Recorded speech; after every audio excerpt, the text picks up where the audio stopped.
comes a terrifying challenge beyond imagination. Conquest. Join forces in a struggle for power. Quest. An act of courage to conquer the Queen of Darkness. They faced the armies of evil to win the weapons of light. And here we are. Conquests. And what a movie this was. I am your host, Maestro Drake. This is Goth-Metal Lore. And we have one of these movies. Now, after the Conan movies and Red Sonja, and this was a time, let me explain. So this was 1983. 1 to 2 years after He-Man, after Conan, this was like the time of barbarian stories really taking out. I was surprised that Gru the Wanderer got so lost in the shuffle of movies. Like, they could have made a Gru cartoon. They never did. Like, never happened. Like, a Gru cartoon with Sergio Aragonés, his art could have finally really paid off in a movie. And it could still happen. If Disney wants, Disney and Pixar could make a Gru cartoon, why not? Just make one. That ain't going to happen. So, Gru the Wanderer, but we're looking at Conquest because it's like fantasy horror. Now, there's some scenes I didn't show you from the trailer. There's titties, there's ass, there's moaning, there's a lot of sexuality. A very sexual movie, isn't it? It's basically like, it's the villainess is pretty much the same as the one in Red Sonja. She's wearing a golden mask, but she's a dog that turns into a person. You got one hero, but then you got two. It's almost like the sequel to Immortals with Henry Cavill, because there's a lightning bow that shoots unlimited arrows, has great power, right? So you got these two guys, one that looks like Conan the Barbarian's awkward brother, and then you got this kind of small guy that looks like the guy from, Dune, the original Dune movie, the Amadeus character, like a very skinny guy. Let's show the cast. Directed by Lucio Fulci, and we got Jorge Rivero. That's the more heroic guy. Andrea Occhipinti, I think, a lot of Italian-looking people there. That's the first guy you see, right? That's Okran, Sabrina Ciani, Sabrina Ciani, and Violetta Cella, and Coronado. So you got these different people, right? So these two guys are the ones you care about the most. Everybody's like a creature of some sort. Steven Luciano. A lot of people. Luato Giola Scola. Jose Gras. So different people. Conquest, 1983. So 41 years ago, right? 41 years. And April 6th. Oh, the release date is April 6th, 1984. So maybe it was made, but released in let me see. Let me check the Wikipedia here. But Wikipedia tends to get things wrong. I know Henry Cavill frowns at the Wikipedia. Let's see. So June, August. So I don't know. Like, I think what they're saying is that it released earlier, but in the United States, it released in 84. So for us, it was April 6th, 1984. Like with Zelda, for us, The Legend of Zelda is in 1987. Because even though the game came out 1 year before, we didn't get the NES version until 87. So for us, it's been 40 years. This is a 40-year-old movie, Conquest. Now, I could give it an A+ because everybody else likes it. I don't hate this movie, and I don't think it's a C. I don't think it's a below average or average. I think this movie can get you in the balls if you're stoned enough, if you're high enough. If you're stoned out of your mind, you can interpret this movie a number of different ways because of all the weird shit that's happening, right? Like, you're getting that there's a hero at the beginning. There's a setup, okay? There's a setup that's very reminiscent of the Conan movie, right? You are the hero. You must lead the village and prove yourself worthy. The old hero has died, and you are the new hero, and you must go. Take this bow. It is your weapon of life, and you must go out into the wild and do. It's setting up the video game story, right? And so the skinnier guy goes out there, and he has to fight off Okran, which is this crazy woman who eats people, right? Eats animals and people, and has a gold mask over her face. And she has these like beastmen and like triclops looking warriors, right, with the helmets over their heads, and slime monsters who came out of the Hordak slime pit. Okay, and there's birds and there's dolphins who rescue one of the bigger guy, the iron sword looking guy. So let me see if I can get the names right. Which one's which? Because I can't remember the fucking names. And it's really it's a fun popcorn movie. Okay, so you got Elis and Mace. So Elis and Mace. Elis is the first guy you see, and Mace is the second guy.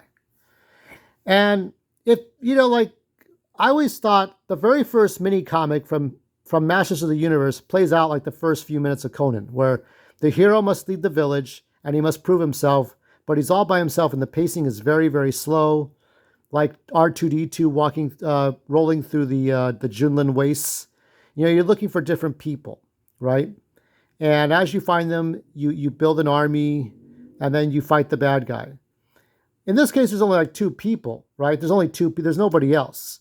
In Conan and Red Sonja, but especially Conan the Destroyer, there was a whole role-playing game thing going on. I think Conan the Destroyer is more in line with that kind of thing. It was more for kids. It was less Goth-Metal lore and more for children. And then by the time you get to Masters of the Universe movie in '87, which that one came after everything else that came, so the shock value had been gone out the window. And by that time, we had moved on. But this movie is not an A to me, because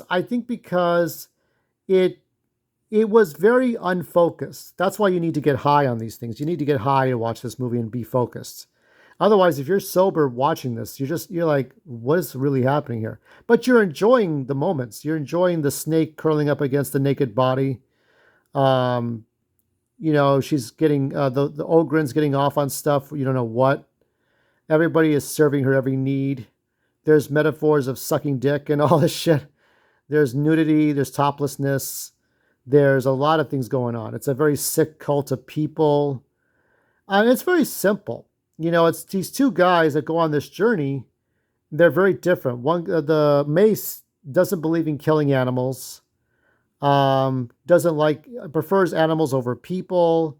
Has very strange customs. And Elias invites him to go with him on a journey, but he says, no. So the two are very different, but, in the end, though, Elias dies. This is what's weird, okay? There's a lot of sudden deaths that happen here that are like uncalled for. It's like, like for example, like if, not Russell Crowe, Kurt Russell from The Thing. If you see Kurt Russell turn into the creature, right, turn into the thing, yeah, you can do that. You can physically do it, but nobody wants to see that, right? Nobody wants to see Kurt Russell turn into the creature, the ugly, his face distorting and all that. Yet, the kinds of things that you wouldn't see in The Thing, you see in this movie. There's this girl that plays hard to get. That's like he rescues from monsters, and then he lets her she lets him fill her up, fill her titties, fill her breasts, fill everything, feel her all over, and then a few seconds later, more monsters kill her, and she dies. She gets stabbed through the chest, and that's it. She just dies right in front of him, and the scene is so disconnected. Later on, Elias dies. They behead him and then bring him before Okran, and so she can use him as a sacrifice or whatever. But Elias watches her with his eyes, even though he's already dead. So they kill off one of the main characters. They kill off the girlfriend that he was trying to get on with, get it on with. And the only one that's left is Mace. Mace is the only hero. So it's funny, somebody said that they changed heroes midway through the movie. So you think it's Elias in the beginning, and then it's Mace. So this movie didn't know where it was going. It didn't have any. It's though Roger Corman decided to give some input and say, just do this. And then, oh yeah, this looks cool, do that. So that's why I can't give it an A, because it's just all over the place. That, I really kind of need some sense to my plot. Okay. If it starts heading into like Crispin Glover movie territory, then I'm kind of like, I'm out. I don't want to really see it. I want to make sense of what I'm seeing. Even if it's like the bad guys win, okay, the bad guys win. But like, I didn't feel like it was right for the girlfriend to die and then Ilias himself to die. The first hero should not have died like that. It's fine for Xena Warrior Princess to have died. You remember what happened to Xena Warrior Princess, right? But it took about 5 or 6 seasons, right? It took about 5 to 6 seasons, and then Xena died. And then Gabrielle was on her own, right? And that was kind of sad. And then Smallville came on the air. But yeah, I mean, I'm going to have to give it a score, and I'll try not to be harsh. I'll give it a good score. I'll give it somewhere between like a B minus to a solid B, somewhere in between. I think it's good. I think it's very good. But if you're looking for some sort of sense to the plot or the pacing of the characters, right? The right for a character to die, the right for a character to live, the justice of a character, I don't think you're going to find it. Because keep in mind, the first guy, Ilias, was the one charged to be the guy that saved the world. But then he died, and then Mace continued on. If we were given more time with these characters, then I would have felt that the passing of the torch to the next guy would have made more sense. Like, okay, like if Paul Gerard and another director, like Mike LaHans, did Masters of the Universe, in which we saw the origin of Ular He-Man, right?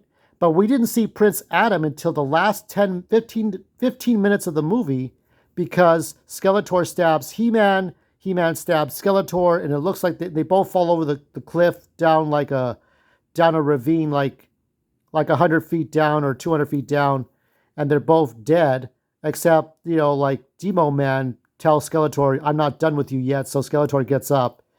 But Ular's dying, so Sorceress transfers his power to Prince Adam, and Prince Adam becomes He-Man, the end of the movie, right? That makes more sense. But the way this came about, I don't know. Maybe because we didn't know the characters well enough in Conquest. So that's it for Conquest. That's it for this, for Goth-Metal Lore for Thursday. Saturday, we'll look at some news stories. We'll find some interesting articles, and we'll go from there. Not too many things left.